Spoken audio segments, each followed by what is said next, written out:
Bonjour, bonsoir, mesdames, mesdemoiselles et messieurs. Merci d'être au rendez-vous de votre émission Droit de savoir, mais surtout d'être fidèle à votre canal d'information, Teler TV.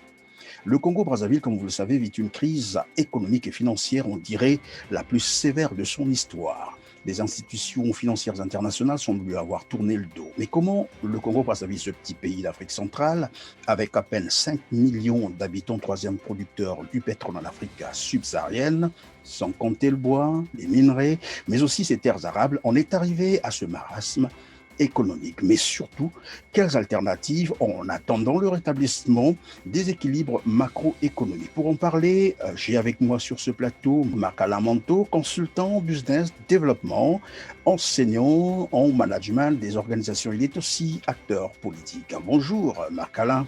Bonjour Christian Perrin. Merci d'avoir accepté notre invitation. Je rappelle à nos téléspectateurs que tu venais aussi de mettre un livre sur le marché intitulé Osons le développement. Effectivement. De quoi parle ce livre exactement?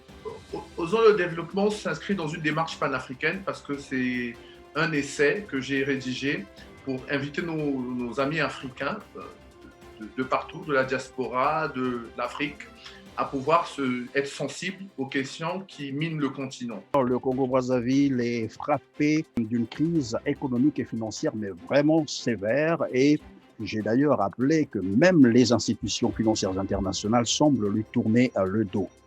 Donc plus une seule institution n'a confiance au Congo-Brazzaville. Brazzaville se justifie disant que la crise est due à la chute du prix de baril de pétrole. Pensez-vous que la seule chute du prix du baril de pétrole soit à l'origine de la crise que vit le Congo aujourd'hui? Je dirais sans hésiter oui, que la chute du baril du pétrole est la cause majeure de la crise que le Congo traverse aujourd'hui. Après, il faut se poser la question, est-ce que c'est convenable, est-ce que c'est responsable que la chute du baril ou que le pétrole, que l'État tout entier soit adossé seulement sur les revenus pétroliers. Pourtant, nous savons également que le Congo a engrangé beaucoup d'argent, a connu une embellie financière entre 2000 et 2014. On a même parlé des excédents budgétaires. Comment se fait-il que 2 ans après... Naturellement, si le Congo a connu un embellie financier, c'est pas parce que le Congo avait réussi à diversifier son économie. Le Congo a connu un embellie financier parce que le prix du baril du pétrole avait franchi les seuils de 140 $, au-delà des prévisions habituelles. Et naturellement, dans ces conditions, les revenus étaient au-delà des prévisions. Mais ce n'est pas parce qu'il y avait eu un effort économique spécifique que le Congo a connu cette embellie financière. Cette embellie financière est véritablement, je dirais même, la grâce d'avoir vu le prix du baril du pétrole baisser. Et aujourd'hui, comme le prix du baril a chuté, naturellement, les revenus ne sont plus les mêmes. Administrer, c'est prévoir, évidemment. Oui. Le gouvernement congolais a commencé, je crois, à constituer un fonds qu'on appelait le Fonds garantie des générations futures. On parle de 14 000 milliards. Cet argent pouvait servir entre-temps, pendant que nous traversons la crise, en attendant de trouver des solutions. Jusqu'à aujourd'hui, personne n'arrive à justifier où sont passés les 14 000 milliards. Effectivement, personne n'arrive à justifier où sont passés les 14 000 milliards. Je pense que l'État doit, en toute responsabilité, pouvoir mener les investigations nécessaires pour savoir où est parti cet argent. Je pense que des esquisses de réponse ont été données par le gouvernement, notamment le Premier ministre. Nous n'allons pas faire preuve de mauvaise foi en contestant ou en mettant en doute leurs paroles. L'État est une personne morale conduite par des individus. Je suppose que cet argent a forcément laissé des traces et que ces traces sont retrouvables. Après, il appartient à notre gouvernement de faire preuve de clarté dans certaines choses. Après, je pense qu'il faut plutôt s'intéresser à la pertinence des choix qui ont été faits dans ces dépenses.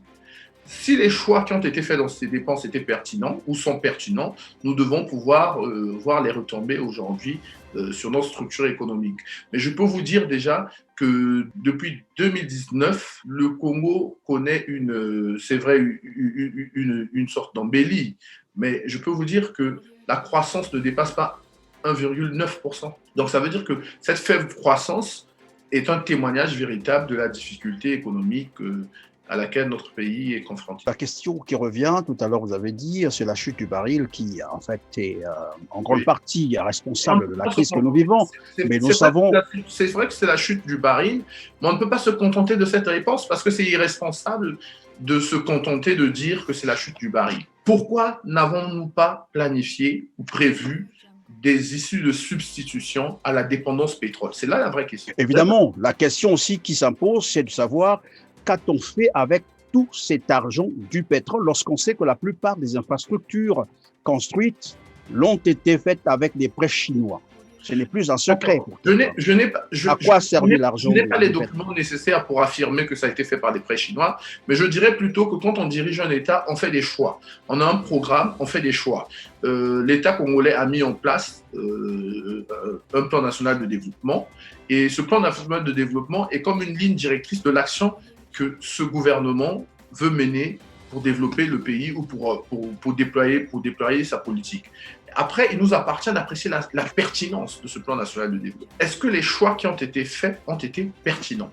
Parce que ces choix sont financés par les deniers publics, par les fonds publics. Et en fonction de la pertinence de ces choix, nous allons voir les retombées dans le développement de notre pays.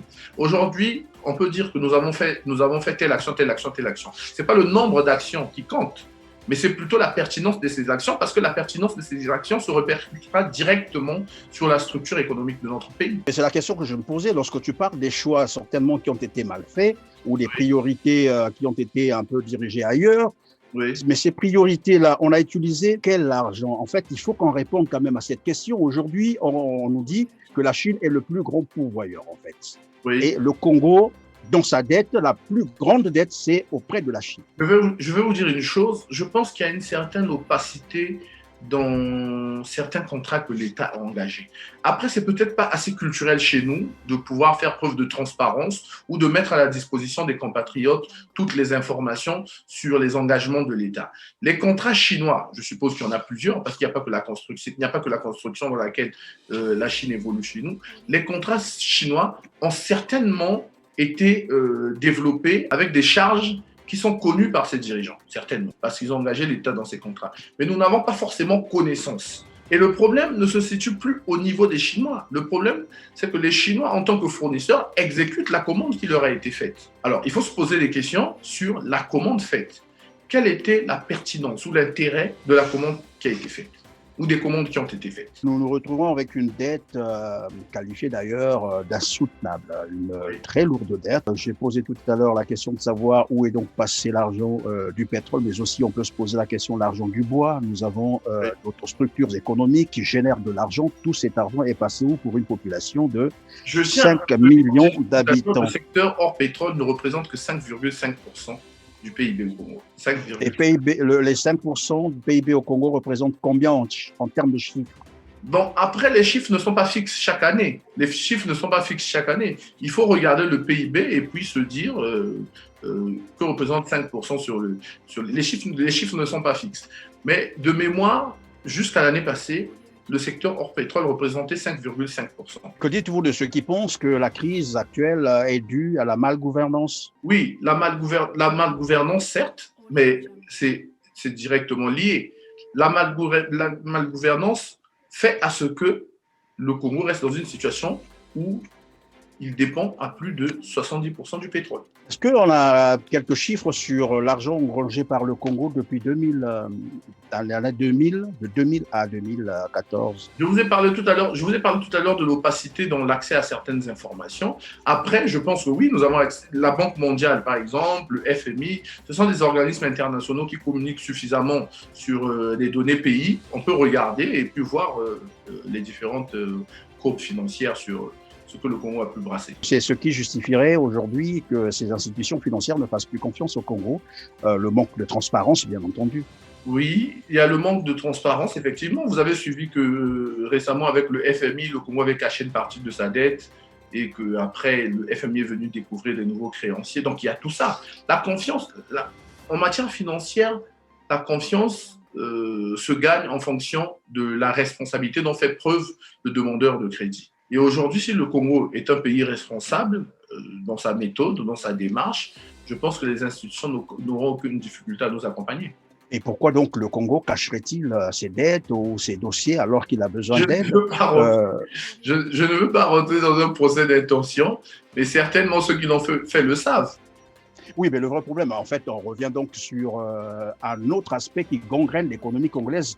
Donc, comme je le disais au départ, ce n'est pas forcément la baisse du prix du baril de pétrole. Il y a aussi la corruption. Dans Ce les n'est plus un institutions, secret. oui, Tout le monde sait qu'au Congo, il y a ce phénomène de surfacturation des d'accord. infrastructures. Ça devient un problème de gouvernance, effectivement. C'est pourquoi tout à l'heure, je vous ai dit que là, ce n'était pas encore la gouvernance, c'était d'abord la pertinence du choix. La surfacturation, donc la corruption, là, ça devient une question de gouvernance. Il y a eu aussi beaucoup de détournements et ça, les informations existent. Oui, c'est vrai. Tous les jours, nous avons des scandales. Il est de notoriété publique que le Congo a un problème de gouvernance, de corruption. C'est connu. Ça, c'est connu. On n'a pas besoin de faire des redites. Donc, on peut pas non plus passer pieds joints comme ça. Non, parce que le vrai mal, il est à ce niveau en réalité. C'est tout simplement que c'est tellement connu et tellement évident qu'il n'y a vraiment pas trop d'intérêt de revenir sur ça. Mais c'est connu.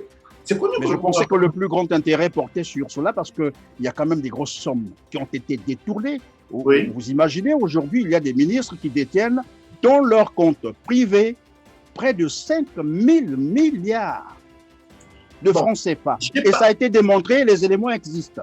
D'accord. Vous imaginez ? J'ai pas d'informations sur ça, mais ce que je veux dire, détournement s'il y a, il faut mettre en place des mesures répressives, mais déjà avec ce que nous avons qui n'a pas été détourné, nous pouvons faire des choses. Marc-Alain, quelqu'un me disait, on ne règle pas les problèmes, c'est-à-dire on ne trouve pas des solutions aux problèmes avec ceux qui les ont causés. Qu'est-ce que tu en penses ? Bon, oui, c'est vrai. Beaucoup de gens le disent, on ne trouve pas les problèmes avec ceux qui... des solutions aux problèmes avec ceux qui les ont causés. Ceux qui ont créé des problèmes.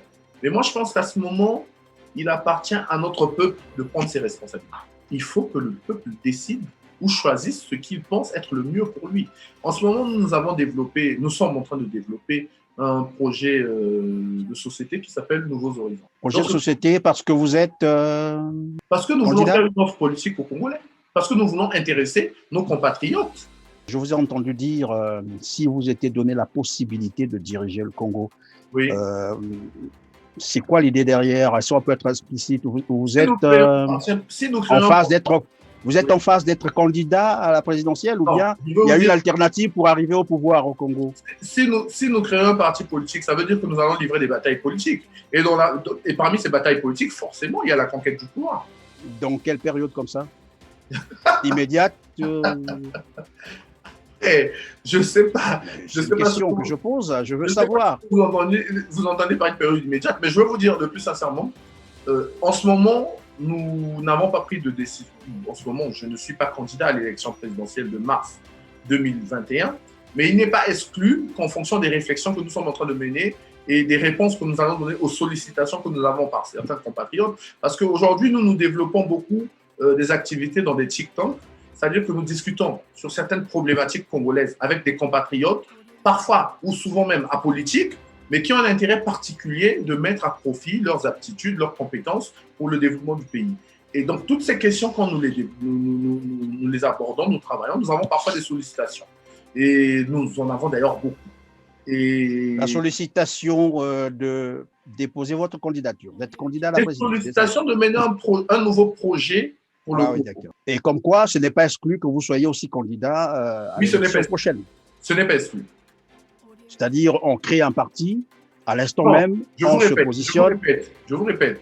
Oui. Si nous créons un parti, ce n'est pas pour se lancer directement dans la bataille. Nous créons un parti parce que nous voulons nous donner un levier conforme pour pouvoir mener les différentes actions politiques que nous souhaitons mener. Êtes-vous candidat pour mars 2021 ou non?